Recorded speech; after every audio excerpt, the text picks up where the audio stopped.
అదే పని చేసి చేసి అలసిపోయి విసిగిపోయి కొన్నిసార్లు అక్కడికి ఆపేయడము, లేదంటే ప్రేయర్ఫుల్గానే ఇంకా చాలు అలసిపోయానని చెప్పి మార్చుకోవడము, ఇంకొక పాత్రలోకి వెళ్ళిపోవడం జరుగుతూ ఉంటుంది. కానీ అలా అలసిపోవడం వల్ల ఇప్పుడు దాకా పెట్టిన శ్రమ అంతా వ్యర్థం అయిపోతూ ఉంటుంది. అయినా సరే వదిలేస్తూ ఉంటాం.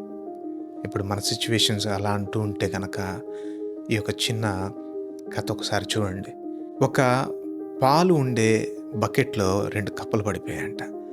అవి బయటికి రావాలని ఎంత ప్రయత్నించి కొట్టుకుంటున్నప్పటికీ బయటికి రాలేకపోతున్నాయి. అందులో ఒక కప్ప దీంట్లో ప్రయత్నం చేసినా ఫలితం లేదు, కాబట్టి నేను చేయలేకపోతున్నాను, నేను అలసిపోయాను అని చెప్పి గివప్ చేస్తుంది. కానీ ఆ రెండో కప్ప మాత్రం కాళ్ళతో కొట్టి కొట్టి కొట్టి ఆ పైన పాల పైన అది కొట్టడం వల్ల ఒక నురుగు ఏర్పడి వెన్నలాగా ఫామ్ అయినప్పుడు దాని మీద నిలబడి ఆ గట్టిగా ఆ ప్లాట్ఫామ్ వచ్చినప్పుడు దాని మీద నిలబడి ఒక్కసారి జంప్ చేయగానే బయటకు వచ్చేస్తుందంట.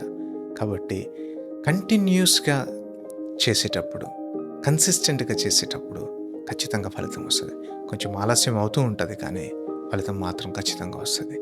దేవుడు ఈరోజు అటువంటి స్థితిలో మనం ఉంటే కనుక ఈ వాక్యంతో మాట్లాడుతున్నాడు.